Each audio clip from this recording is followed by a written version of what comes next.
dans le groupe C. Quel est le programme du CILI national et local pour les préparatifs? On en parlera sur ce plateau avec mes co-animateurs.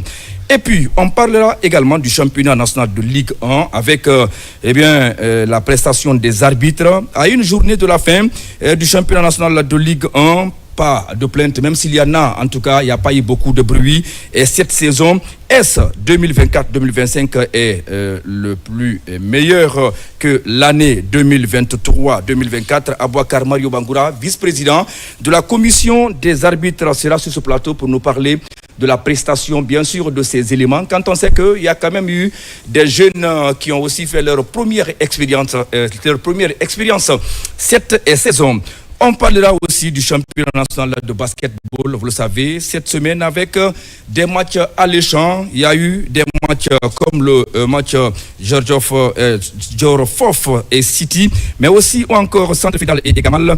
On parlera également le match Rorea Magic Basket et Club. Comment ce championnat est-il organisé au Palais des Sports du stade du 28 septembre de Conakry? Le chargé de compétition est là parce qu'on parle de la deuxième journée de ce championnat intégral qui se joue entre les clubs de Conakry et de l'intérieur du pays.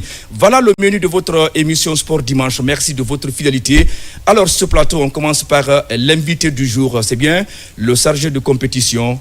Il est là, Ousmane Silla. Bonsoir. Bonsoir Djibril, bonsoir à tous et bonsoir au milieu des spectateurs. Voilà. De l'autre côté, ils sont là. Mohamed Max, comme toujours, il a été la vedette cette semaine sur ce plateau, bien sûr, de la RTG. Max, bonsoir. Bonsoir Djibril, bonsoir aux téléspectateurs et bonsoir à tout le monde, même si je suis avec le vieux et Junior à mes côtés. Voilà, alors lui, l'enfant de Boé, Amadou Diallo, ADD Junior, bonsoir. Bonsoir Djibril, bonsoir à tous, bonsoir à tous nos invités. Voilà. J'espère qu'on fera une très bonne émission. Il doit me dire un mot parce qu'il y a toujours ce duel qui existe entre tous les mois. Non, ça mais viendra. Voilà, ça viendra. Voilà, mesdames et messieurs, voilà un peu la physionomie d'abord des premiers invités, ou on peut dire le premier invité, autant pour moi. Voilà, notre frère Abouakar Mario Bangoura, il sera sur ce plateau pour nous parler du championnat. Mais d'abord, on commence avec le basketball, oui, avec le chargé de compétition. Monsieur Silla, on joue la deuxième journée du championnat national de basketball. Aujourd'hui, les clubs qui jouent le championnat, en tout cas, se comportent bien. On a vu l'engouement autour des différents matchs. D'abord, quel bilan peut-on tirer de ces deux journées, même si la deuxième journée n'est pas encore terminée? Parlons-en par rapport à votre question. Le bilan que moi personnellement je peux tirer, je ne peux vous dire que ça peut ne pas être qu'un bilan positif. Ouais. Parce que quand vous constatez bien le niveau aujourd'hui de notre championnat, et d'ailleurs quel genre de championnat, un championnat intégral, et je voudrais aussi présenter une doléance auprès des enseignants, des anciens qui ont passé à la tête de cette fédération. Je les présente toutes mes excuses par rapport à ce propos que je vais dire, parce que il faut se dire cette vérité. C'est une chose primaire au niveau du basketball guinéen d'organiser un championnat intégral. Il y a eu des championnats, mais de quelle formule? Les équipes se retrouvaient dans une localité et puis jouaient pendant 2 semaines, ensuite déterminer l'équipe championne. Mais tel n'est pas le cas pour cette fois-ci. Donc je félicite cette nouvelle fédération naissante qui a eu bel et bien cette initiative, d'organiser un championnat intégral au cours duquel on remarque les rencontres en phase aller, en phase retour, et puis ensuite les playoffs. Parlons maintenant pour les 2 premières journées. Moi, je ne peux dire que vraiment le résultat est satisfaisant et le niveau aussi de basketball vraiment commence à évoluer. Et au jour d'aujourd'hui, moi, je peux me permettre de dire qu'on n'aura rien à envier aux autres nations du basketball. Et au jour d'aujourd'hui, vous constaterez qu'il y a les étrangers qui commencent à venir prendre part à notre championnat national. On en parlera sur ce plateau. Bien sûr. C'est vrai, on a vu l'arrivée de deux jeunes Américains qui jouent actuellement et on a même vu leurs prestations. Voilà. C'est vraiment remarquable. Donc je dirais que le niveau est là. Le nul est là parce que les clubs commencent vraiment à se rivaliser et on a des matchs de tension, vraiment les matchs de haut niveau. Franchement, je suis très content par rapport à tout ça, quoi. Ok, voilà, Jules, aujourd'hui on joue un championnat, il l'a rappelé tout à l'heure, peut-être dire que c'est la première fois d'organiser le championnat intégral ne peut pas peut-être être apprécié par les différentes équipes qui sont situées dans la tête de cette fédération, mais si c'est la vérité, il faut avoir le courage de le dire. On l'a rappelé tout à l'heure, combien de fois il y a eu cette volonté vraiment de voir les jeunes ensemble au Palais des Sports du stade du 28 septembre de Conakry, pratiquer leur passion qui est le basketball. On parle du football, on parle d'autres disciplines, mais quand il s'agit de basketball, on voit aussi l'engouement qui est derrière cette discipline. Déjà, jouer ce championnat intégralement, c'est aussi quelques avancées. Oui, un championnat intégral, c'est toujours un bonheur pour les amoureux du basket.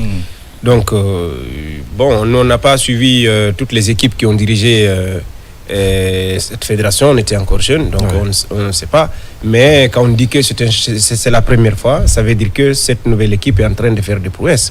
Donc c'est à féliciter et apprécier. Maintenant, pour moi, quand tu regardes, aujourd'hui, si cette équipe organise un championnat intégral, moi je félicite la fédération, mais pour moi cette fédération guinéenne, elle est encore loin derrière, parce que actuellement il y a l'afro-basket féminin qui se joue à côté, côté Abidjan ici. Abidjan. Mais voilà, quand vous regardez le niveau et vous regardez le niveau du basket guinéen, il y a un écart. Donc c'est aujourd'hui, quand j'entends un dirigeant comme le chargé de compétition dire que c'est un championnat intégral, ça c'est une bonne nouvelle pour la Guinée. Il faut les aider, il faut les accompagner. Maintenant, le basket guinéen a besoin de l'argent, il a besoin des hommes, des infrastructures surtout.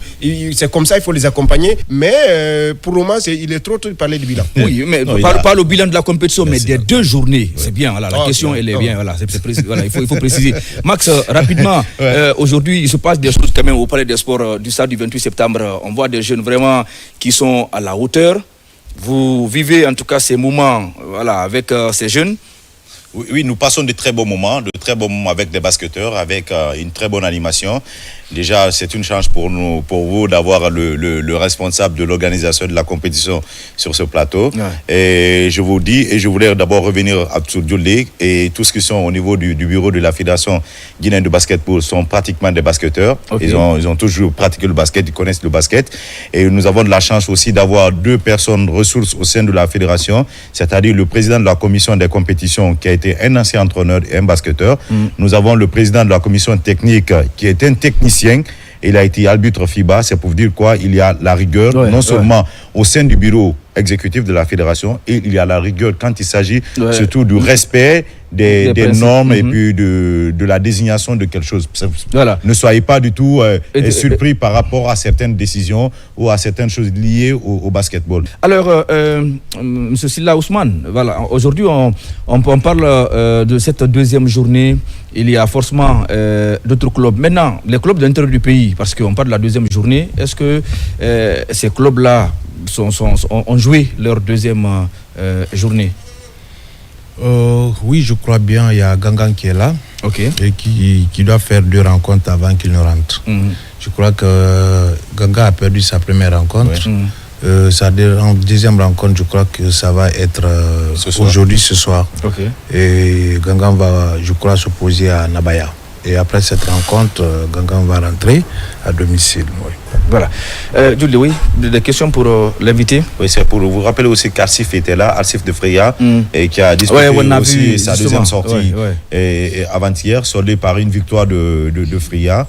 Alors, c'est pour vous dire que les clubs de l'intérieur participent à cette compétition. Il ne reste que Mamo pour venir s'ajouter aux autres régions et qui ont déjà disputé quelques rencontres. Maintenant, on va parler de ces différentes innovations. Comment ça se passe chez vous quand on voit des clubs qui ont des ambitions aujourd'hui se renforcent, surtout avec la venue des 2 basketteurs américains, voilà, au sein de Jorfof.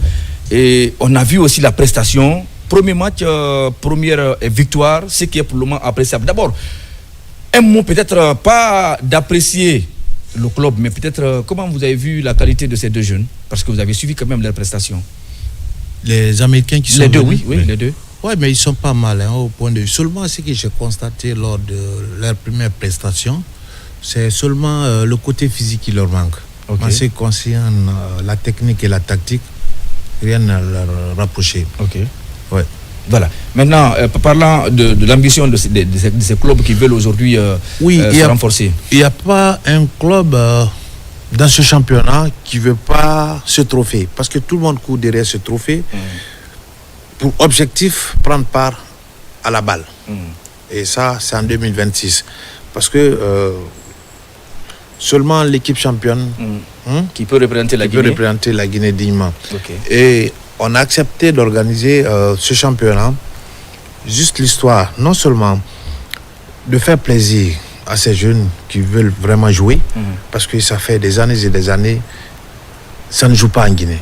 Quand on parle des compétitions, on parle juste peut-être l'organisation d'un petit tournoi, juste c'est ça aussi en phase aller. Il n'y avait pas phase retour, pas du tout. Bon, cette formule va permettre à ces jeunes de jouer beaucoup, d'avoir la compétition dans les jambes. Et ça peut permettre aussi à la fédération, à travers sa direction technique nationale, de déceler les talents cachés. Très bien. Comprenez? Qui pourront vraiment constituer non seulement les équipes nationales, mais aussi qui pourront être utiles pour leurs propres clubs respectifs en cas de compétition nationale. Mais ces jeunes qui seront décelés par la fédération elle-même, qu'est-ce qu'elle peut faire? Elle ne peut que les valoriser. Comment elle doit les valoriser? C'est en les orientant vers les différentes sélections nationales. Vous comprenez? Donc, voilà.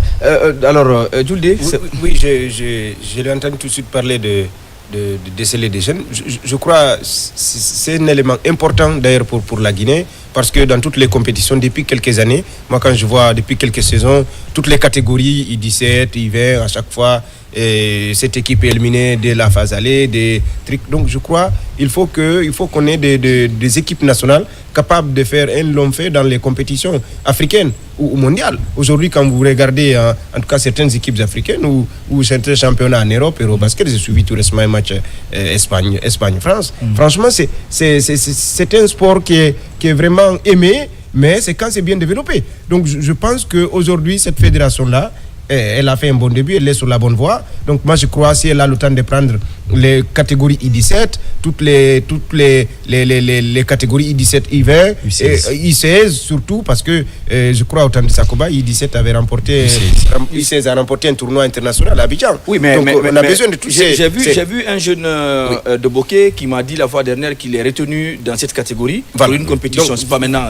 Voilà, donc cette fédération a besoin de ces catégories-là, I16, I17, parce que quand on a des équipes compétentes dans ces catégories-là, forcément, dans 2 ans, 3 ans, on aura une équipe senior très compétitive qui peut aller très loin dans cette compétition. Voilà. Mais si à chaque fois, on se concentre seulement sur l'équipe nationale, là, ça va être... non, c'est toutes les catégories. C'est toutes les catégories. Voilà. Oui. Au-delà de ce championnat national, nous avons le volet formation qui continue, d'accord, qui continue, mais aussi nous avons des compétitions en perspective. Quand vous prenez les petites catégories, les U16, les U16 féminins qui doivent, comment on appelle, jouer les tours qualificatifs à Conakry. Cette fois-ci, c'est la Guinée, c'est Conakry qui abrite ce tour qualificatif. Ça, c'est oui. Mais au-delà de ça, nous avons l'Afro-Basket Dame. D'accord, qui se joue à Abidjan. Nous avons Afro-Basket Homme qui se joue en Angola. Mais Afro-Basket Dame se joue maintenant? Non, c'est en mois de juillet là. Ok. C'est du 23, voilà. Du 24 au 3. Non, Afro-Basket Dame, je crois c'est du 23 au 4 août. Ok. À Abidjan. Les équipes nationales se préparent. Voilà. Mais ça n'a pas. Voilà. Oui, quelle est la position de la Guinée dans cette compétition? On est qualifié? Non, on est qualifié. Okay. On joue bon, c'est la Coupe d'Afrique. C'est la Coupe d'Afrique. Oui, c'est la Coupe d'Afrique féminine. C'est pourquoi nous, l'appellation en basket, voilà, l'appellation chez nous, c'est l'Afro-Basket. Ok. Mais si c'est le football, vous, c'est la Coupe d'Afrique. Pas nous. Pas nous. Nous sommes journalistes, toutes les disciplines. Voilà. Donc, aussi, les U16 hommes aussi sont qualifiés pour la Coupe d'Afrique qui doit avoir lieu à Rwanda. Et tout ça. Donc, nous avons toutes ces compétitions en perspective. Ça a été toujours dit. Ouais, au temps de Sakoba, l'équipe était composée que des binationaux. Les Guinéens, c'était très rare, peut-être 2 ou 3. Alors, est-ce qu'aujourd'hui, vous avez une politique pour vraiment renverser cette tendance? Bien avant de répondre à votre question, je voulais juste vous rappeler, voire même vous informer qu'il y a l'organisation d'une session de formation demain à l'intention des jeunes dont leur... lundi. Le lundi. Ok. Cette session de formation, on l'appelle Youth Camp, qui démarre demain, le 30, qui sera animée par un expert FIBA. Mais cette formation intéresse les jeunes dont leur tranche d'âge varie entre 14 à 16 ans. Et puis il y aura aussi la formation au niveau des techniciens. Eux aussi vont suivre la formation en animation, mais aussi quelques prédispositions techniques et physiques. Et donc c'est les athlètes qui sont invités. Non seulement les athlètes, mais aussi les techniciens. Tous vont bénéficier de cette session de formation qui va démarrer du 30, je crois, jusqu'au 5 juillet. Le lieu ça va être ici à Conakry, au Palais des Sports. Donc, par rapport à cette politique-là des binationaux, et nous avons bel et bien accepté de mettre en place une politique qui consiste vraiment à déceler ces binationaux qui peuvent vraiment être utiles pour nos sélections nationales. Donc, on a notre manager général qui reprend le nom de Tigan Dramé et qui vit aux États-Unis. Voilà, donc celui qui s'occupe de ce travail. Et au jour d'aujourd'hui, je crois qu'il a fini de faire le recrutement. Et ce qui reste maintenant, je crois bien, c'est le regroupement afin que nous puissions vraiment commencer à travailler. Voilà, rapidement pour finir, parce qu'on parle du championnat intégral, il y a forcément la 3e journée. Maintenant, parlez-nous d'abord la compétition, parce que les gens... Quand le championnat se joue auprès des sports, on voit un engouement autour, les gens viennent suivre, mais il n'y a pas un programme peut-être communiqué pour informer les gens quels sont les jours retenus pour les différents matchs. Voilà, expliquez-nous un peu combien de jours dans la semaine les matchs se jouent et ça commence à quelle heure? Bien. Maintenant, au-delà de toutes ces programmations, il faut voir un peu l'enjeu actuellement dans ce Palais des Sports. Il a si bien dit qu'à chaque fois ça joue là-bas, nous restons des fois jusqu'à 23h, voire même 0h. Donc, par rapport aux programmations, les matchs sont programmés les jeudis, les vendredis, les samedis et les dimanches. Et chaque jour, entre ces jours, c'est 3 matchs, 3 matchs, jeudi, 3 matchs, vendredi, 3 matchs, samedi, 3 matchs, dimanche. Lundi, repos, mardi, repos, mercredi, repos. Mais tout se passe vraiment dans les très bonnes conditions. On n'a rencontré aucune difficulté dans un premier temps. Les programmations sont bien faites. Voilà, et puis ça joue. Voilà. Alors, Jude, on va d'abord... j'ai une question sur cette programmation. Je pense qu'il a parlé de... Bon, je vois les programmes que j'ai vus, les matchs se jouent 21h, 22h, il a dit même on reste jusqu'à minuit pour jouer certains matchs. Oui, parce que par jour, on peut voir par exemple les matchs avec les équipes féminines, après les équipes masculines. Je sais. On commence maintenant, avec ma les question, dames. c'est de savoir comment cette commission d'organisation travaille avec les médias, parce qu'il faut permettre aux amoureux du basket de suivre les matchs, que ce soit à la télé ou à la radio, quels sont les médias sollicités, que ce soit privé ou public, pour couvrir cet événement-là, parce qu'il faut permettre, il y a des enfants qui adorent le basket, ils veulent voir ces basketteurs guinéens, ils veulent savoir s'il y a un championnat ou coupe nationale ou coupe de la Ligue en Guinée.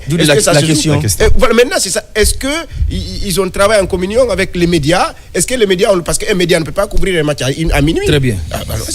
Merci, je crois que c'est une bonne question. Je vous informe que cette commission de l'organisation des compétitions travaille en consortium, non seulement avec notre cellule de communication, mais aussi avec la commission technique. D'accord? Nous travaillons ensemble. Et dès après la programmation, nous mettons cette programmation à la disposition de la cellule de communication, qui à son tour ventile, et tout le monde est au courant. Et au jour d'aujourd'hui, je pense que, je parle des femmes, tout le monde est au même niveau d'information, non seulement par rapport aux rencontres, mais par rapport à toutes les activités de la Fédération guinéenne de basketball. Parce que ça parle là, sur notre site. On n'a aucun souci. Voilà, comme on a parlé de l'arrivée des jeunes basketteurs guinéens, les jeunes basketteurs américains qui sont venus renforcer un club Diorfof. Voilà, on a eu le temps d'interviewer le président Fofana. Voilà, Fofana qui nous a donné ses ambitions, comment il a commencé d'abord à s'intéresser à ce basket, parce qu'il a été d'abord ancien pratiquant. Après, voilà, il a eu le réflexe de mettre en place une académie, prendre aussi un club, mais aujourd'hui, il veut renforcer. L'ambition, c'est d'être champion. On va le suivre et derrière, on va donner peut-être la chance au chargé de compétition de nous parler de la suite du programme avant peut-être de le laisser. J'ai été basketteur avant, je faisais les 2 disciplines, football et le basket, mais j'ai beaucoup évolué dans le basket, pas professionnel au niveau de l'université, dans le club universitaire, basket scolaire au fait. D'abord, j'ai une académie qui évolue au lycée Léopold Sédar Senghor de Imbaya, là où il y a les tout petits de 8 ans, 12 ans, jusqu'au niveau des juniors.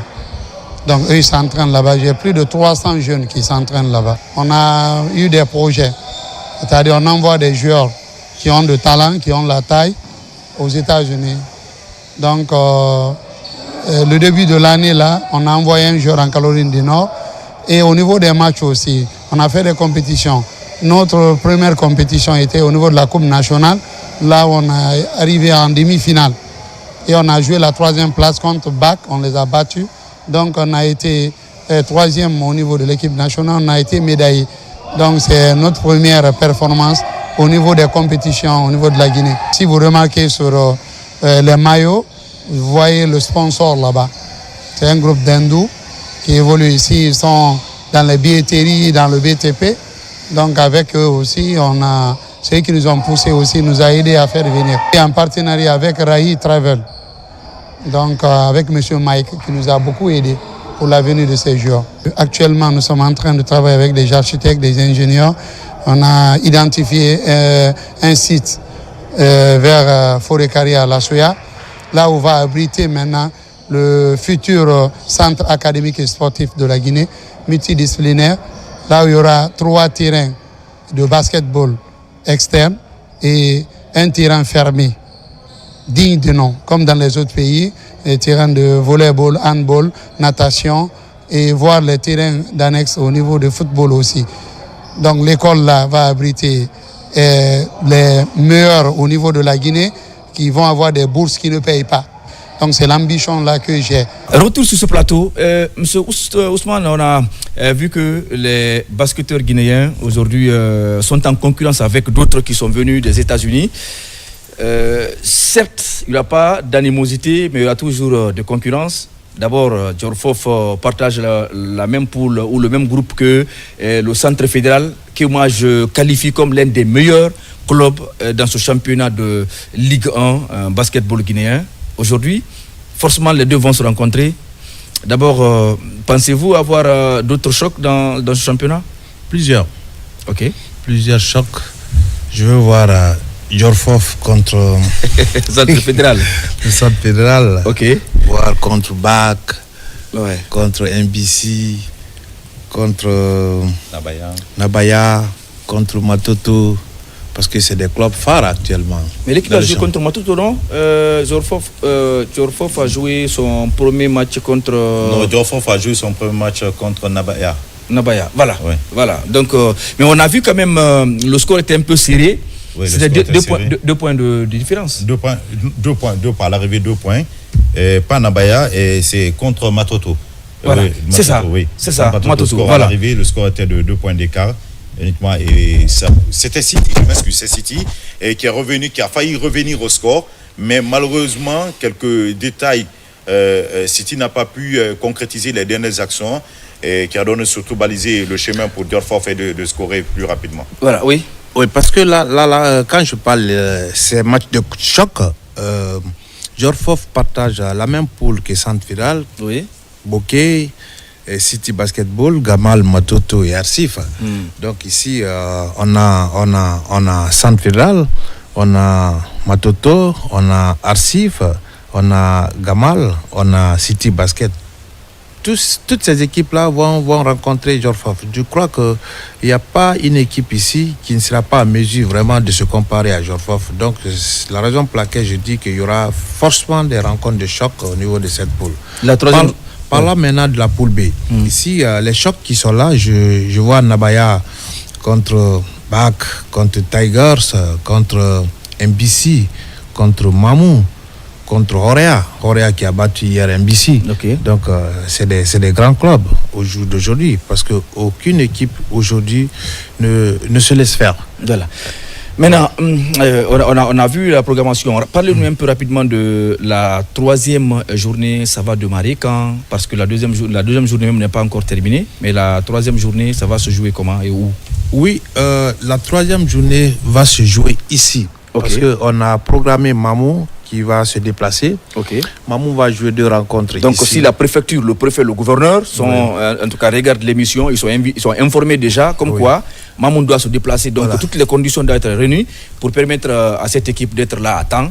Voilà, c'est pourquoi je te parle des médias tout de suite. Justement, oui. Mamou va se déplacer sur Conakry. Okay. Mamou fera 2 matchs avant qu'il ne se retourne. Mamou va rencontrer Nabaya ici.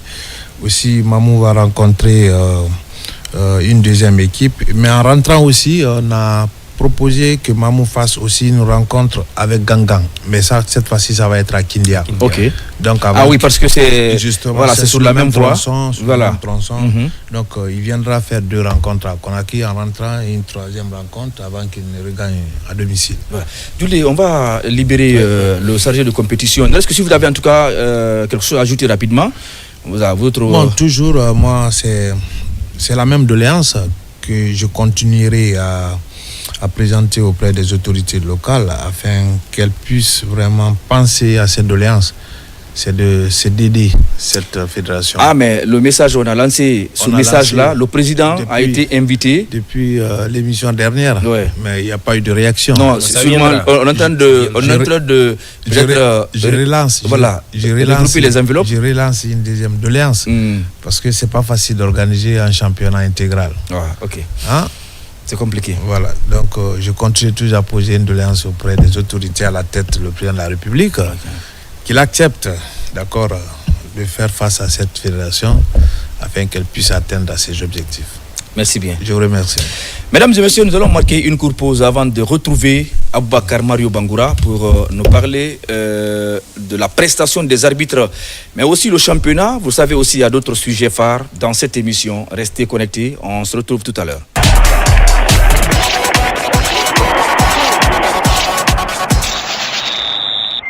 Du retour sur ce plateau avec un autre invité. Lui, il est vice-président de la commission des arbitres. Vous l'avez connu, Aboubakar Mario Bangoura fut un ancien arbitre international. Il a arbitré des rencontres et non des moindres, les éliminatoires de la Coupe du Monde, de la Coupe d'Afrique, la phase finale des compétitions africaines. Donc il est sur ce plateau parce qu'aujourd'hui il est non seulement dirigeant, il est encadreur. C'est lui qui est entre les arbitres mais aussi la fédération, tout ce qui est lié à cette question de programmation. Avec lui, nous allons parler de la prestation de ces éléments, de ces jeunes. Voilà, les jeunes aujourd'hui qui sont à l'intérieur du pays, qui sont l'avenir bien sûr de l'arbitrage guinéen parce qu'ils ont hérité du savoir de leurs aînés. Alors, Djoulde, on va d'abord recevoir notre invité. Monsieur Bangoura, bonsoir. Bonsoir, Monsieur Djibril. Bonsoir, aux collègues. Okay. Bonsoir. Et bonsoir aux millions de spectateurs. Je suis à votre disposition. Voilà, on parle du championnat national de Ligue 1. Pourquoi on parle de championnat? Parce que nous tendons vers la fin, il ne reste qu'une journée et il y a des clubs qui sont aujourd'hui dans des situations très difficiles. Et c'est à cela qu'il faut forcément interpeller l'expertise des arbitres. Moins d'erreurs, on peut se retrouver dans une situation inconfortable, soit c'est la relégation ou des défaites peut-être non souhaitées. Comme il s'agit de cette question, en tout cas un des patrons, est sur ce plateau. Mais avant cela, on va d'abord vous donner quelques résultats de la 25e journée, parce que tous les matchs d'ailleurs de la 25e journée se sont joués. Il faut retenir que Sor Academy a battu l'association sportive de Kaloum sur le score de 3-1. Guinée Foot Elite et la SAC de Séguéné ont fait match nul 1-1. Le milieu de Cancan a battu la formation du club industriel. Renaissance Cayman Club de Kamsar. Voilà. Renaissance Cayman Club de Kamsar, RCCK, a battu la Flamme Olympique sur le score de 2-1. L'association sportive des mineurs de Sangaredi a été battue par Hafia sur le score de 3-0. Louba Renaissance ont fait match nul 0-0. Et puis Wakria de Bokeh à domicile a été atomisé par cette formation du Horea, un club fouetté dans son orgueil qui veut être champion, et d'ailleurs est champion avant même la 25e journée, donc a battu la formation de Bokeh sur le score de 5-0. Le classement provisoire après 25 journées, vous retiendrez que le Horea est déjà champion avec 55 points. Deuxième, c'est bien le Hafia qui a 42 points. La Renaissance Football Club de Conakry a 40 points. La SAG quatrième avec 39 points. Et puis cinquième, la RCCK à 35 points. C de Kamsar à 34 points. Milo de Cancan 37 points. 8e AS Kaloum 32 points. 9e Sangaredi à 32 points. Foot Elite à 31 points. 10e, donc 11e Wakria à 29 points. Louba de Télémélé à 28 points. 12e. La Flamme Olympique à 27 points. Occupe la 13e place, je l'ai rappelé. Et puis 14e sur 14 déjà. Le club qui est relégué, qui est connu d'office, c'est bien Sor Academy qui a 13 points. Le programme de la 26e journée, tous les matchs sont programmés le 1er juillet. Ça, c'est le programme fixé par la Ligue guinéenne de football professionnel. Là, ça nous permettra d'éviter tout ce qui est comme arrangement, parce qu'il y a des clubs qui sont aujourd'hui dans des situations très difficiles. Tous les matchs se jouent le 1er juillet. D'abord, la RCCK jouera contre son voisin, le club industriel de Kamsar. Le match, c'est le seul d'ailleurs qui ne sera pas joué le 1er. Donc, la SAG jouera contre Milo, Hafia contre Sor Academy, AS Kaloum contre Renaissance, Louba contre Horea, Foot Elite contre Wakria, La Flamme contre l'Esmer de Sangaredi. Djoudé, il y a des clubs aujourd'hui qui sont mal classés, même si ce n'est pas encore fini. On peut parler ce classement général. Il faut d'abord penser à ces clubs comme Wakria, comme Louba, comme la Flamme Olympique. Ces trois clubs sont mal placés aujourd'hui. Oui, un classement qui fait mal pour le Wakria, pour la Flamme Olympique et le Louba. Mais les clubs qui sont vraiment en danger, c'est Louba et Flamme Olympique. Et là, mathématiquement, c'est un peu compliqué pour ces clubs-là. Maintenant, on verra comme les matchs vont se jouer simultanément. On a un spécialiste ici. Est-ce que les arbitres connaissent l'enjeu de ces matchs-là? Est-ce qu'ils connaissent la douleur de se retrouver en Ligue 2 après 90 minutes? Donc, par faute d'un arbitre. Donc, peut-être tout ça là est étudié systématiquement par ce monsieur Mario-là. Donc on va voir. En tout cas, ce qui reste clair, vous avez dit, ce sont des rencontres en G, ce sont des matchs importants. Donc c'est pourquoi on a besoin de vraiment, on veut voir la valeur sûre de l'arbitrage guinéen dans cette dernière journée. Et voilà. Est-ce que vous ne mettez pas en péril la carrière d'un jeune arbitre pour le mettre sur un match aussi compliqué et sensible? Il faut le dire. Il n'y a pas un match compliqué. Il n'y a pas un match compliqué. Il n'a qu'à travailler honnêtement. Attention, pourquoi je dis un match sensible, compliqué, et si l'arbitrage glisse en faveur du AFIA et que les sanctions sont prises contre le jeune arbitre, alors c'est de mettre en péril la carrière du jeune. Mais vous le savez, l'arbitrage, attention, il est là. Je vais répondre à Max. Est-ce qu'on peut dire, parce que l'arbitre guinéen, on a peur pour lui, il faut lui sauver. Il faut lui sauver. Il ne doit pas arbitrer une demi-finale Guinée-Côte d'Ivoire. Non, quand même. Attention. La programmation, c'est sur le terrain, c'est un soldat. Il n'a pas besoin de ça. Attention. Il y a, à un moment donné du match, il y a l'inexpérience de l'arbitre qui peut le conduire ou l'induire à l'erreur. Oui, mais attention. Non, pas attention. Quand vous n'êtes pas... Il est formé pour ça. Il est préparé pour ça. On va l'écouter. On va l'écouter pour gagner un temps. Vous êtes formé pour une situation. Oui, vas-y, mais parfois, un match de football, c'est un match, parfois, le contenu est méconnaissable parfois. Vous pouvez être bon durant 75 minutes. Les 15 dernières minutes, vous passez à côté.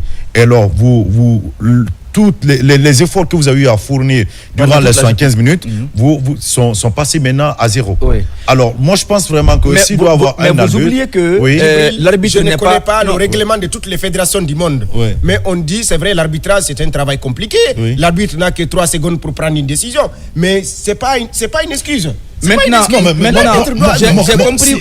Un arbitre ne doit pas avoir peur de match. On a un invité sur ce plateau, il est mieux placé de répondre à toutes ces interrogations. Je suis d'accord avec vous. L'arbitre, quand on dit arbitre, forcément, peut-être l'idée vient de l'arbitre central. Oui. Mais l'arbitrage en tant que tel, c'est d'abord une équipe, c'est le quator. Donc, c'est tout un ensemble qui entre en jeu. Alors, monsieur Maître Mario, vous êtes sur ce plateau pour peut-être nous aider à mieux comprendre le fonctionnement de ce secteur. Cette année, il y a eu beaucoup de matchs. Nous sommes vraiment vers la fin du championnat national de Ligue 1.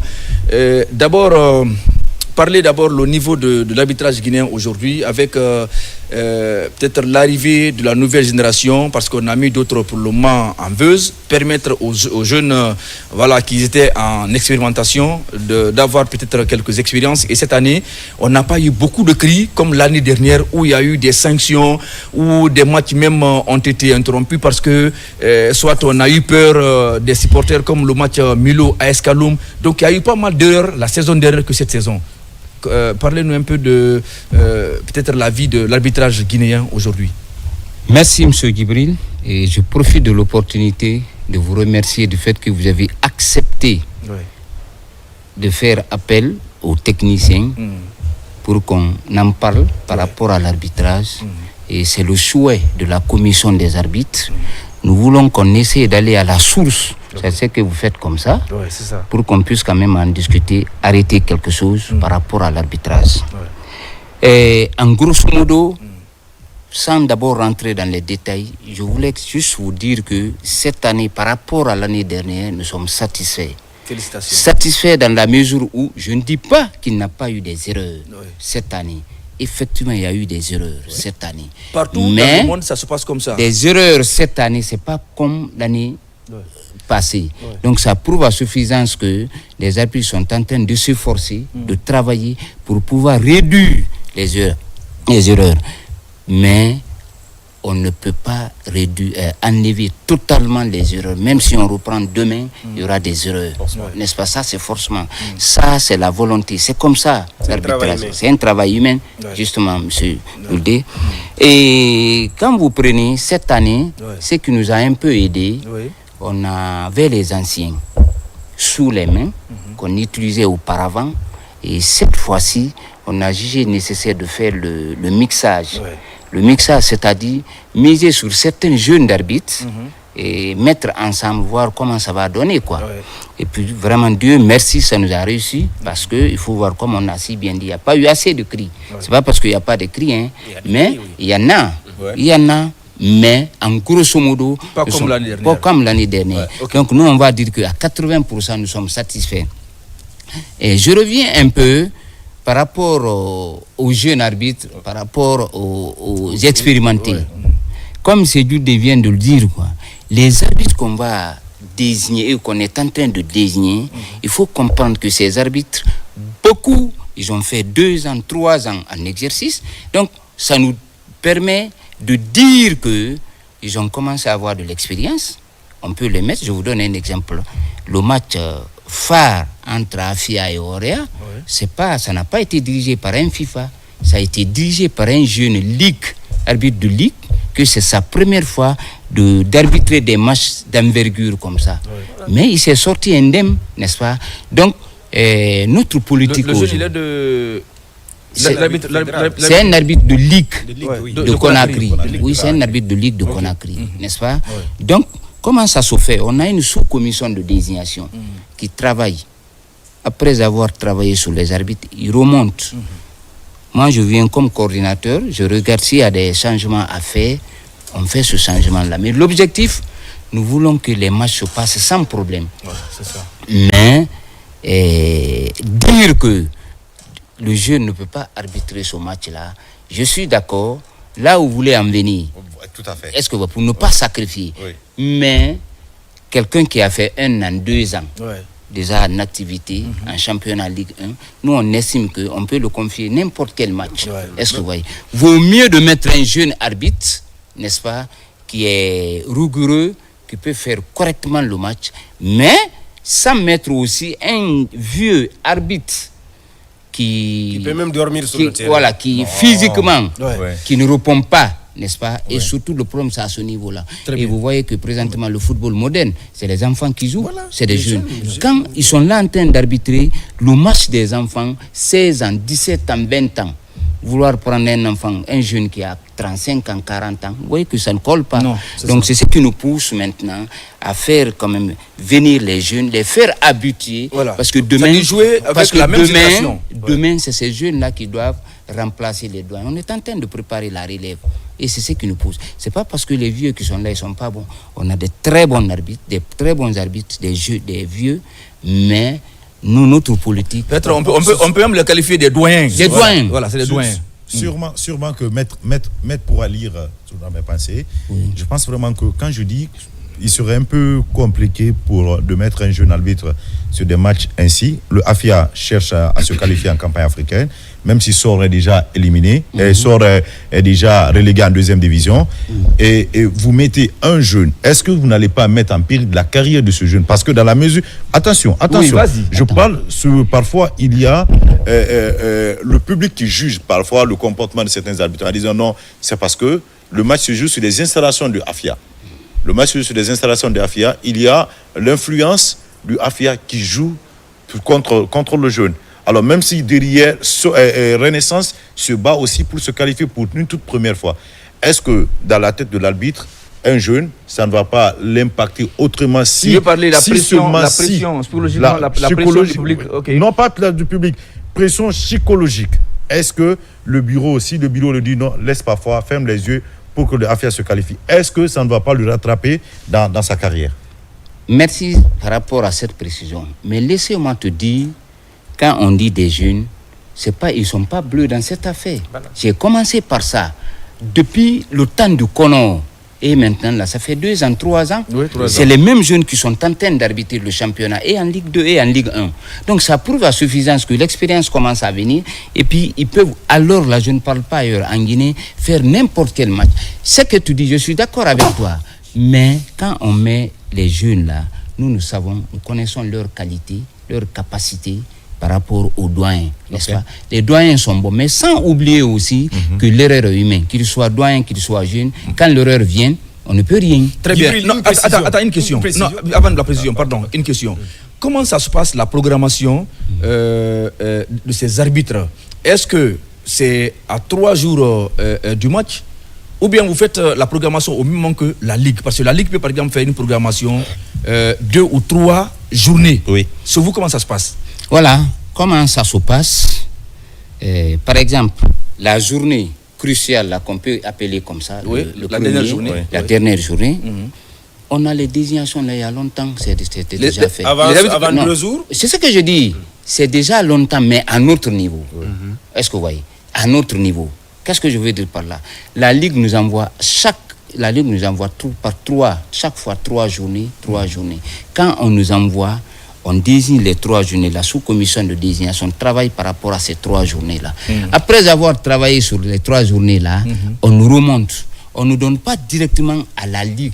On garde pour le moment à notre niveau. Si vous remarquez, la dernière journée-là, jusqu'à présent, ce n'est pas publié. Oui. Regardez un peu. Là, il y a une erreur. Pourquoi? Oui. Je ne dis pas qu'une erreur, peut-être il y a une petite...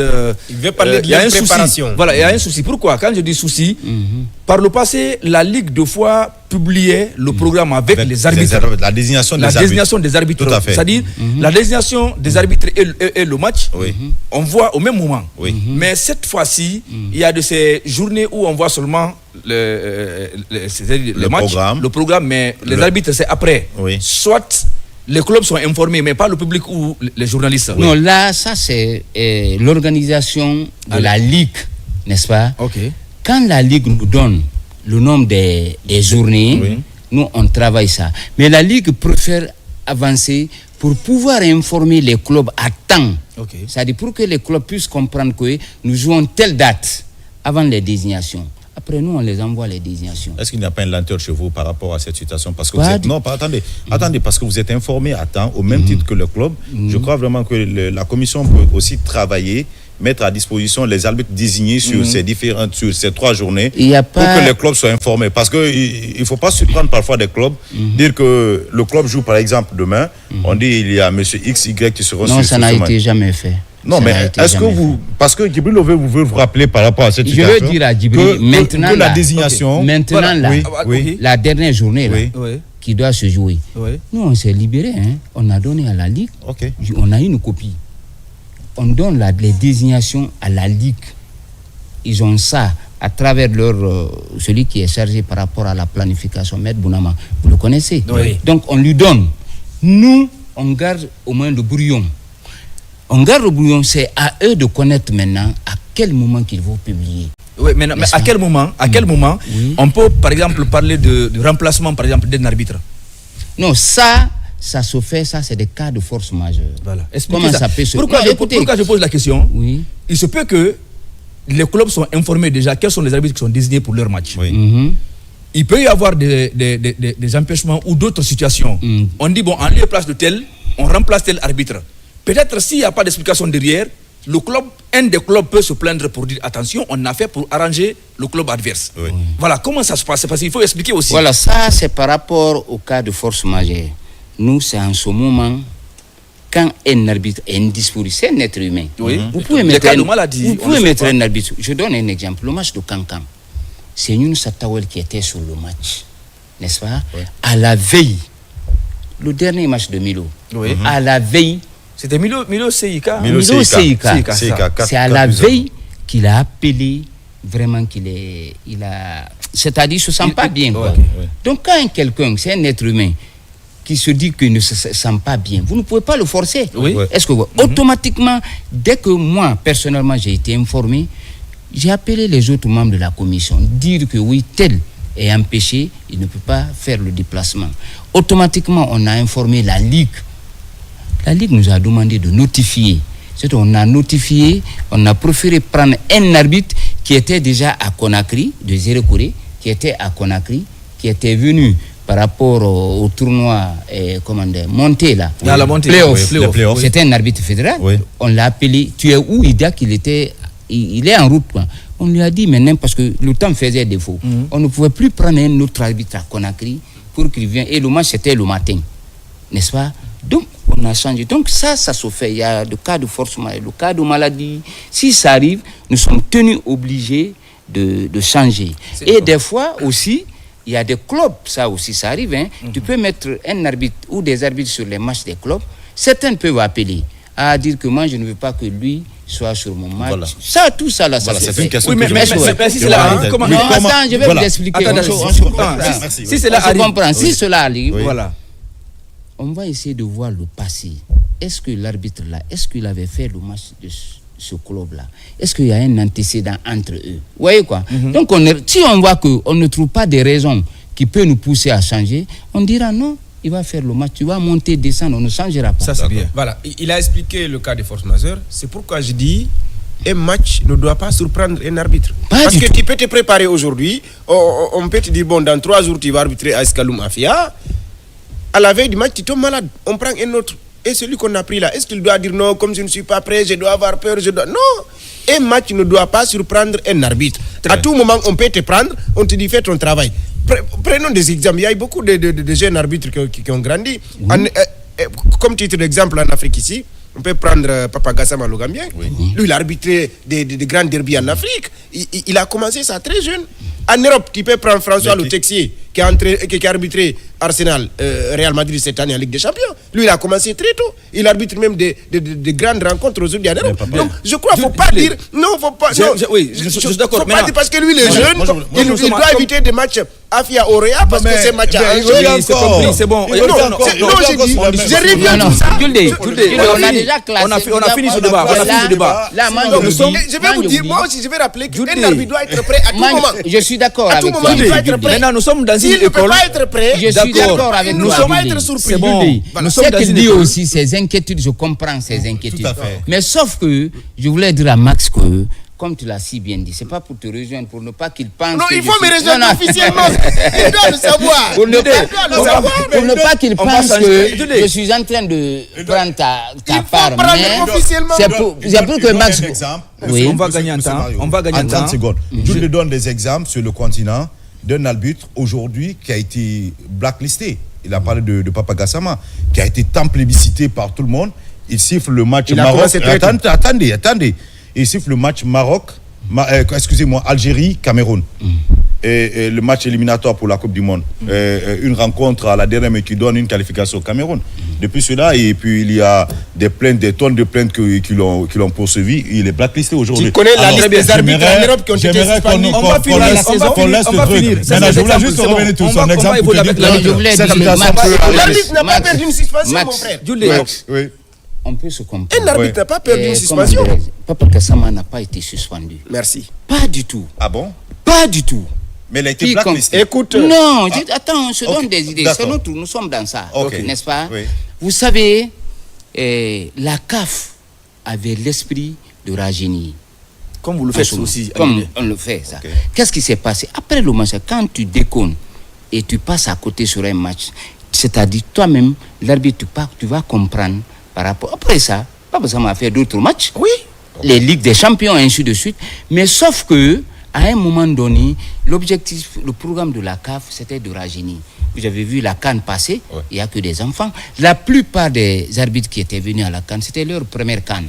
N'est-ce pas? Ça prouve à suffisance que l'objectif de rajeunissement, c'est-à-dire on mise maintenant là par rapport au talent des jeunes. C'est ce que je veux dire. Moi, j'ai une question. Oui, vas-y, j'ai une question pour le championnat. Oui.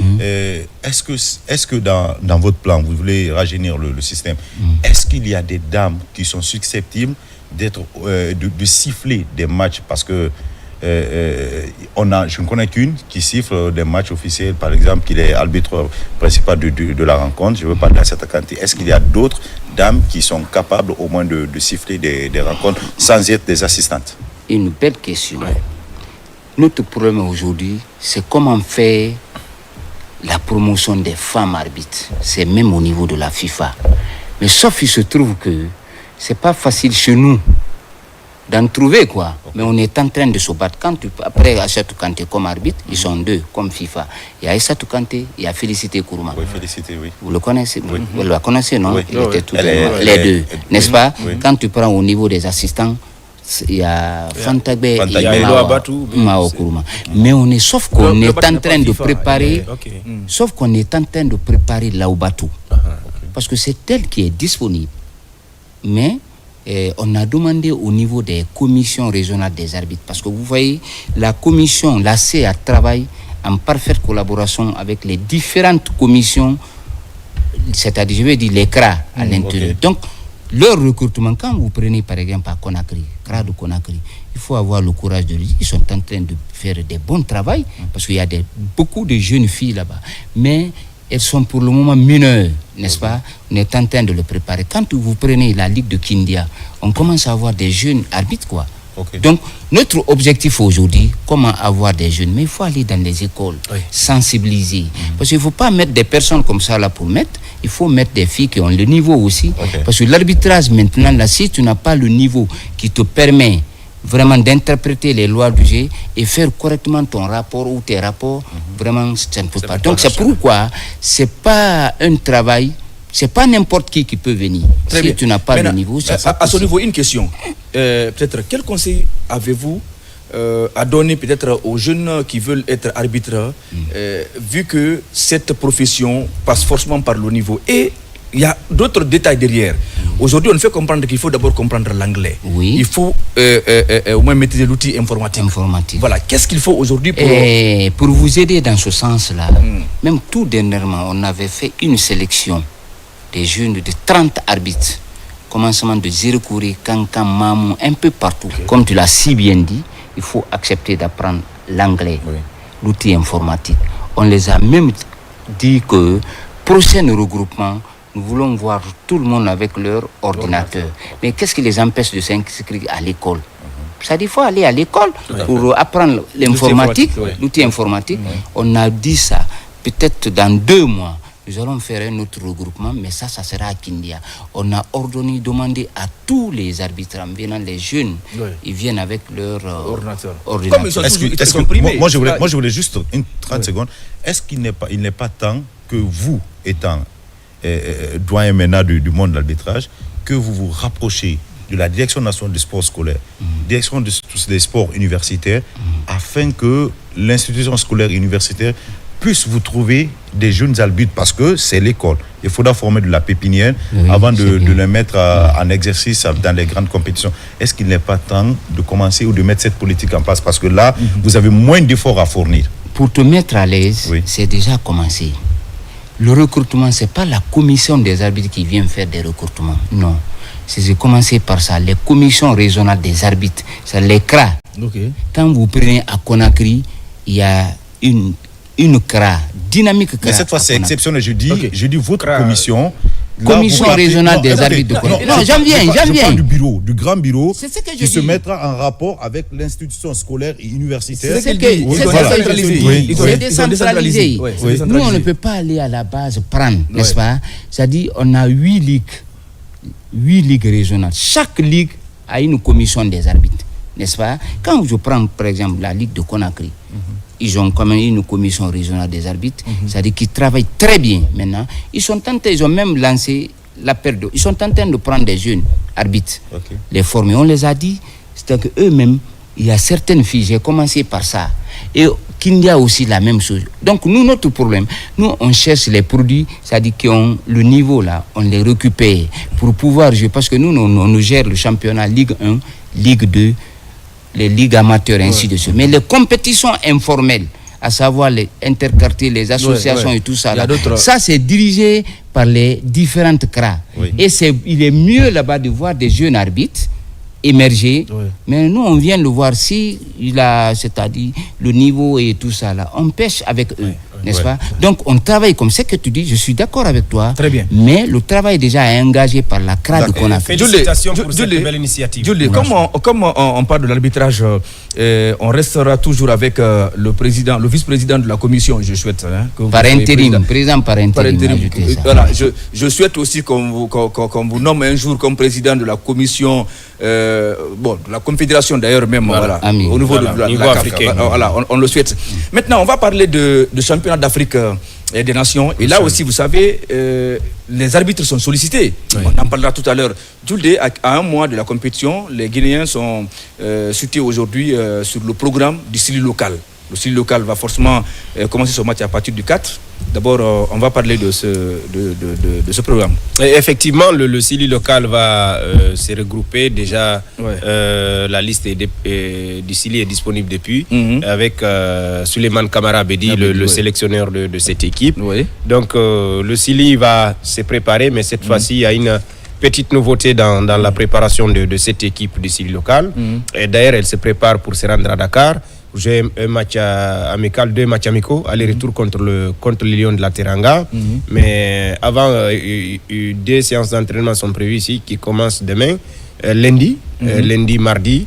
Après le 2, ils vont aller à Dakar. Ils vont jouer le 4, le match aller contre le Sénégal.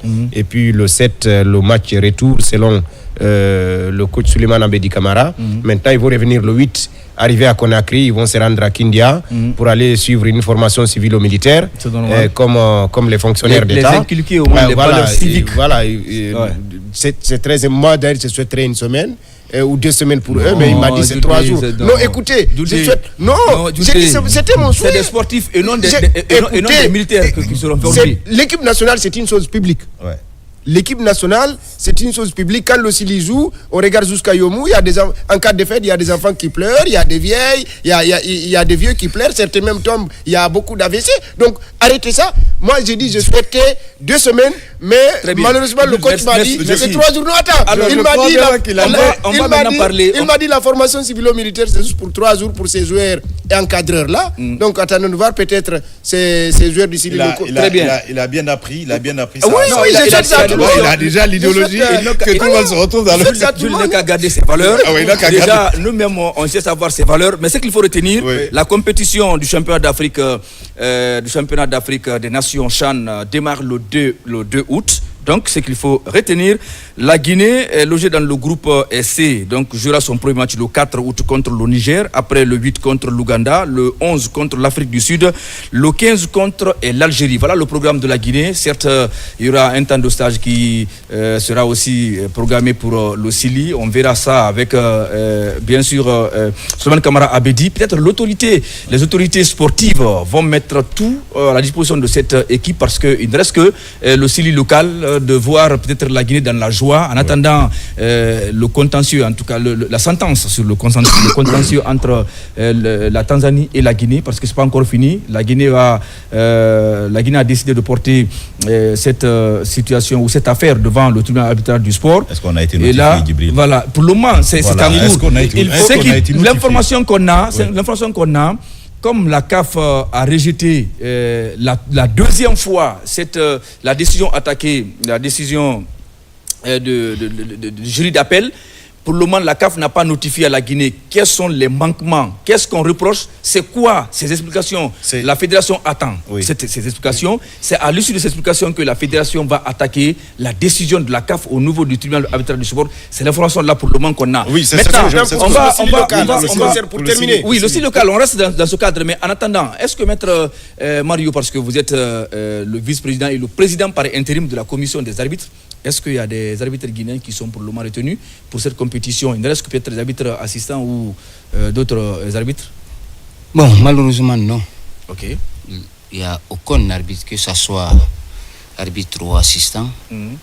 Vraiment, c'est un peu regrettable. Ça, c'est une mauvaise nouvelle que vous nous donnez comme ça. Quand c'est venu, nous-mêmes, ça ne nous a pas mis à l'aise. Parce qu'il faut reconnaître, d'ici 2024 jusqu'à nos jours, depuis 2024, voilà, nos arbitres ne faisaient que faire des matchs internationaux. C'est-à-dire, quand je prends par exemple le cas de Mané, il a fait beaucoup de matchs, il faut reconnaître. Et à un moment donné, il avait fait même qualification Cameroun et Zimbabwe. Il a fait les matchs des éliminatoires de la CAN, les éliminatoires de la Coupe du Monde. Ainsi que Tawel aussi a fait beaucoup de matchs, sans compter aussi Nabil Lai. Donc voilà. Même les filles, on a vu... non, on ne vient pas à pas. Vous parlez local, n'est-ce pas? Local, c'est là où je dis non. Parce qu'on pensait, parmi nos 3 arbitres-là, au moins un allait être retrouvé là-bas. Mais là où moi j'avais compris depuis longtemps, j'ai dit, c'est déjà, la cause était déjà perdue, parce qu'on a eu la chance, il y a un de notre arbitres qui a été sélectionné à un stage à Abidjan, n'est-ce pas? C'était en prélude de la CAN U20. Oui. Voilà. Bon, s'il réussissait à son test là-bas, il allait directement aller là-bas, quoi. Donc ça allait être une opportunité pour nous, arriver là-bas, faire une prestation à la dimension internationale. Pourquoi pas retenu au niveau du CHAN? Mais malheureusement, je dis bien, il a échoué à son test. Monsieur Bangoura, vous avez dit tout de suite que Mané, pourtant, il a eu beaucoup de matchs cette année. Il n'a pas été convoqué par la Confédération africaine de football. C'est vrai pour vous, vos arbitres méritent, mais à chaque fois, la CAF publie, ils ne sont pas là, et surtout dans les grandes compétitions. Qu'est-ce qui vous manque réellement? Parce que vous avez dit vous avez des matchs. Non, c'est ce que je dis. Est-ce qu'avoir beaucoup de matchs, c'est un critère? Non, c'est un critère. Ok. Voilà, parce qu'on ne va jamais sélectionner un arbitre qui n'est pas désigné sur les matchs. Tu es à la maison, tu n'es pas désigné. Rien ne peut dire. Donc même lors des éliminatoires, si vous n'êtes pas désigné, ça veut dire que vous n'avez pas. Non, je vais dire par là, l'arbitre qui est souvent désigné, c'est-à-dire l'arbitre là peut penser à être sélectionné. Okay. Je dis ça. Quand je prends le cas de Mané, il a été suffisamment désigné. Tawel a été suffisamment désigné. Et les autres. Donc, nous, on pensait que... Parce que quand on veut t'envoyer à un regroupement là, tu viens dans une catégorie, c'est-à-dire un stage. Donc, Mané a eu cette opportunité. Mais est-ce qu'il n'y a pas aussi une question de lobbying? Non, pas un lobbying. Je vous dis. Non, pas un lobbying. Monsieur Djoudé, laissez-moi venir au bout de mes. Ça, c'est là, je ne peux pas. Peut-être ce que vous dites, il y a ce qu'on appelle management. Je suis d'accord, un lobbying. Mais quand tu viens à un regroupement où on dit il faut nécessairement faire le test et que l'arbitre ne parvient pas à valider son test, ça, c'est ce qui a fait que il n'a pas eu la chance. Mais s'il validait son test, il allait partir. Je vais parler ça. Donc ça, c'est pas une question de lobbying. Information claire qu'on a reçue. Mané, techniquement, il n'a pas de problème. Il a fait ses matchs très bien, où il a été apprécié. Mais là où il y avait le hic, parce que tu ne peux pas faire des compétitions comme ça là, sans passer par un test physique.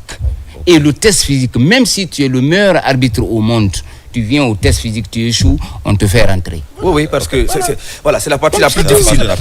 Mesdames et messieurs, on continue dans cette émission. Juste rapidement, Maître Abouakar Mario Bangoura va toujours rester. On va rapidement parler de ce sujet. Et cette semaine, une information a été à la une, on va le dire comme cela, c'est bien, cette situation de la Fédération guinéenne de football. Le président qui a été, on peut, je ne sais pas comment le qualifier, Abouakar Nassampil, qui n'est plus président parce que les membres statutaires ont voté une motion de révocation, il n'est plus président, mais jusque-là, il ne digère pas cette situation. On nous fait comprendre qu'il a porté l'affaire devant le tribunal arbitral du sport. C'est une solution pour Abouakar Nassampil, vu que la Guinée a connu au moins 2 fois le comité de normalisation. On vient encore sur une autre situation, une autre bataille judiciaire avec sa nation. Peut-être c'est une question d'honneur qui est en jeu. Est-ce que c'est une solution pour vous, Jules? Pour moi, il a été président de la Fédération guinéenne de football. Après, je crois, 9 mois. On trouve qu'il n'a pas été à la hauteur. Il a été révoqué. Il doit laisser ses petits frères travailler, développer le football. Il se met à l'écart. Oui. Moi, c'est mon avis. Max, oui. Non, sauf que je ne partage pas les mêmes avis que Jules. Comme toujours. Ce n'est pas une question de petit frère ou quoi, c'est une question de texte. Et si parfois le président pense qu'il y a une violation de texte quelque part, il a le plein droit de porter réserve ou d'aller au plein d'un tribunal censé de juger cette affaire. Et je crois vraiment que si le président, s'il pense vraiment qu'il y a une violation, il a le plein droit de contre-attaquer parce que selon lui, il a voulu que les deux parties se comprennent pour continuer ensemble dans la mesure où que le bureau a été non seulement critiqué depuis les premières heures de leur installation. Et si un groupe se réveille un beau matin pour dénoncer certaines situations et passer à la vitesse supérieure pour révoquer le président, et si le président trouve aussi des failles, je crois qu'il a de son devoir aussi de contre-attaquer. Et s'il faut même faire tomber l'équipe et que le secrétaire... Oui. Ah, mais c'est de bonne guerre, mon frère. Non, attention. Non, attention, c'est pas la Guinée. Attention, il faudra que nous soyons... Il faudra que nous nous réactualisons face à certaines situations, mon cher. Alors, je pense que cette situation, c'est de faire aussi tomber l'équipe à son tour, que toute l'équipe tombe, et que le secrétaire général reste pour gérer l'administration pendant 60 jours et organiser une nouvelle élection à la tête de la Fédération guinéenne. Voilà. Maintenant, ça c'est l'information pour toi. Très bien. Je t'informe, il n'y aura plus de Conan. Et le secrétaire va gérer les... Alors, à ce niveau, moi je vais vous dire juste une chose. Attendez, je m'adresse peut-être au peuple de Guinée. Et avant tout, d'abord, nous sommes tous Guinéens. On a vu ce qui s'est passé. Abouakar Nassampil, c'est vrai, il est un homme intégré. D'ailleurs, je profite de l'occasion de remercier l'ensemble des différents présidents des différents clubs. Vous comprenez, parce que aujourd'hui, quelqu'un qui prend son argent, il regroupe au moins une 50aine de jeunes pour les entretenir pendant une saison. Ils sont payés par mois, ils sont nourris. Les frais de placement, c'est pas fait pour n'importe qui, un président de club. Il faut vraiment l'apprécier et le féliciter. On parle du championnat, c'est parce qu'il y a des présidents de club. Aujourd'hui, tous ces présidents de club méritent d'être vraiment salués et appréciés et félicités. C'est en cela qu'il faut au moins penser. Maintenant, il est président d'un club. On ne parle pas de son club. On parle aujourd'hui de la Fédération guinéenne de football. Il était président. On l'a écouté ici, on l'a reçu sur ce plateau de la RTG. Il est venu, il a fait une communication. Et il y a eu des manquements dans ces communication ratée. Voilà. Alors, aujourd'hui, attention. Aujourd'hui, Max, je ne fais pas de jugement. Il y a eu des manquements, je le reconnais, lors de cette Assemblée générale élective. Je ne suis pas juge, je ne suis pas non-parti. Vous comprenez? Il a le plein droit de porter l'affaire devant le tribunal arbitral du sport. Maintenant, c'est à cette juridiction de se prononcer et donner peut-être la vérité à qui de droit. Mais ce qu'il faut comprendre dans cette situation, il est très difficile pour le moment de dire que on peut peut-être penser à mettre ce bureau à terre. Et penser peut-être... mais rien n'est impossible. Pourquoi je le dis? Attention, on parle pas avec le cœur. Moi, j'aimerais qu'on évite de parler avec le cœur. Je veux que C'est nous pas parlons. le cœur. Écoutez, attention, C'est pas le cœur. écoutez. Je voudrais que nous parlons Aboubacar sur Nassampil les ne textes. peut qu'être un frère. Ceux Quand qui sont vous à la parlez de fédération Bouba ne peuvent Sapé, être aussi bon, que je ne suis des pas- frères. Écoutez. Mais ce que je veux dire, pour le Oui. bonheur du football guinéen, Oui. pensons à l'avenir du football guinéen. Non, et on ne peut laissez pas penser à des l'avenir du personnes football secondes guinéen. physiques. Non, j'ai besoin de Djibrilo, 30 secondes. Djibrilo, Tout de nous suite, sommes journalistes. attendez. Je ne peux pas... Non, attendez. Rapidement, Max parlait de... le temps file. Attends, Le temps tout de file. suite, il Il y a disait cette que question de... Bouba Sampil va faire tomber le bureau. Non, j'ai Bouba dit- Sampil, il comme peut. il a échoué... Il peut. Il peut. Djibrilo. Mais attends, Avant j'ai tout dit- d'abord, il avant faut tout d'abord, actualiser. c'est un acteur. Attention. J'ai dit comme il a échoué, Oui. il ne veut pas faire tomber le bureau, il veut faire tomber la Guinée. Moi, Il veut créer des problèmes au football Moi, je guinéen. sais, Bouba. Parce que Non, lui, attention, on il va y pas a apporté arriver à son ce soutien. niveau. Non, Non, attendez. non, Non, non, attendez, non, mais c'est non, mais c'est moi, ça. je dis- Non, non, non, Il pas faut la créer des Guinée. problèmes parce que comme je Ça- ne peux rien ça- apporter, Non, je mais- vais non, créer des moi, je problèmes vais- à la maison. je vais expliquer quelque Tout le chose. monde va être Pardon, sanctionné. quelque La chose. sanction va être En En collective. 30 On va secondes à finir Jules. l'émission, on n'est plus par le temps. Jules doit comprendre quelque chose. Quand je dis que Bouba peut faire tomber l'équipe, je ne défends pas Bouba. Ok. Je ne défends pas Bouba, mais je me dis, si le président Bouba trouve qu'il a été injustement révoqué à son poste, et il pense que les textes de la fédération ont été violés, Oui.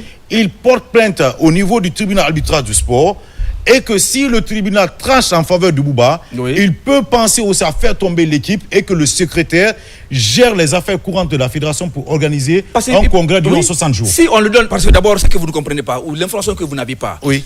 c'est bel et bien, Aboubacar Nassampil a porté plainte au niveau du tribunal arbitral du sport. Il a porté plainte, sauf qu'il a voulu un jugement accéléré. Mais pour que cela soit effectif, ou effective, parce qu'on parle Continuez, voilà. Pour que cela soit accepté, il faut que les deux parties acceptent de partir sur cette base. Oui. Maintenant, la fédération a été bel et bien notifiée. Mais la fédération, pour le moment, n'a pas exprimé ou n'a pas émis le souhait de partir pour le moment sur la table du jugement. Donc, c'est qui retarde d'abord cette situation. C'est pas annulé, c'est suspendu parce que une partie n'a pas d'abord accepté de venir devant le tribunal pour le jugement. On aurait même Donc- appris Oui. qu'un document serait envoyé même à la Fédération guinéenne de football. Voilà. Un document de plus de 24 pages serait Voilà. envoyé à la Fédération guinéenne de football pour les expliquer cette requête du président Bouba Sampil. Voilà. Et aussi notifier soit de le rétablissement de ses droits ou un jugement soit fait pour que La vérité soit dite. soit dite dans cette Voilà. situation. Voilà. Il faudra Donc- que vous soyez Jude, allez chercher des Jude, informations que vous Jude, actualisez les Jude, choses, mon cher ami. Jude. Donc, à ce niveau, pas d'amalgame, on attend et on va suivre l'évolution de la situation. Maintenant, la fédération veut aussi recruter forcément un entraîneur pour le Sili national A. Le profil, on connaît, mais pour le moment, cette même fédération, parce qu'on l'a dit, sans Bouba, c'est-à-dire on fait la Bouba ou sans Ouais, Bouba. tout Donc à pour fait. le moment, Non, arrêtez Ouais. ça. Non, Non, attends, mais c'est une Jude, vérité. on- C'est un clan de écoutez, trois, Jules. Pour le moment, Il faudra accepter. Pour le moment, on ne communique pas. Normalement, si on reçoit un courrier d'un acteur qui veut être entraîneur de la fédération, on doit communiquer et la presse doit au moins statuer sur son profil. Parce qu'on ne le fait pas pour la fédération, on le fait pour la nation. Ouais. Si Djibril, aujourd'hui, a la volonté d'être entraîneur du Sili national A, on doit mettre au moins l'identité de Djibril. On doit d'abord s'informer sur lui, savoir qu'est-ce qu'il a pu faire d'abord par le passé. Est-ce qu'il a le profil requis avant de passer peut-être à une question de choix. Donc voilà un peu. Bon. Maintenant pour vous, est-ce que vous avez déjà une idée sur un entraîneur qui peut être voilà. Bon, déjà la semaine dernière, on avait commencé à citer des entraîneurs. Oui, on avait justement. cité déjà Oui, Akabe, oui. Monsieur Akabe, Abdou Karim Bangoura nous Justement, a fourni oui, au moins oui, la liste oui. des Guinéens qui Ouais. ont au moins des diplômes pro UFA et A. Et Mhm. puis, déjà, il y a le nom de Doucement Bangoura, Diego Nior, qui revient généralement dans la presse. Oui. Depuis un certain moment, on a vu ce monsieur passer des diplômes et puis à tout moment qui mettait un peu l'expérience de ce qu'il sait faire sur Oui. la toile. Oui. Alors, je pense vraiment que le nom est cité dans l'affaire. Je sais vraiment que si nous voulons vraiment aller avec un natif, un Guinéen, par exemple, un entraîneur local, Oui. il faut suffirait de voir est-ce qu'il faudra associer soit des deux, comment dirais-je, Ousmane, et puis voir si on peut avoir un certain Mola Cissé à côté. Ouais. Il y a Ousmane Bangoura Diego qui a la licence UEFOA A. Oui. Il y a Mohamed Sissoko UEFOA A, donc Pablo Cham UEFOA A. Il y a Tafsir Diané UEFOA A, Kaba Diawara. Taifou qui a joué pour qui a joué en Allemagne, qui avait joué pour le Leverkusen à un moment donné. Voilà, Djambo Baldé aussi UEFOA A, Mouri Fofana UEFOA A, et puis vous avez Abou Gossé Silla qui a la CAF A, Mandou Diallo CAF A, et puis Bram Fofana UEFOA A, Vérénie Camara UEFOA A. Sauf que le principe ici c'est la licence UEFOA A Pro, que ce soit la CAF ou en tout cas c'est le diplôme A Pro, donc CAF A Pro ou UEFOA A Pro. Donc c'est les deux diplômes, mais tous ces diplômes pour le moment cités, c'est UEFOA A ou CAF A. Donc voilà un peu aussi le souci. Bon, rapidement, on va terminer. Peut-être ça fera l'objet de notre débat. C'est le 7. On est pris par le temps. Alors, maître, avant de vous laisser rapidement, est-ce que cette dernière journée du championnat national de Ligue 1, on peut s'attendre à un des matchs aussi relevés, mais aussi la qualité des arbitres?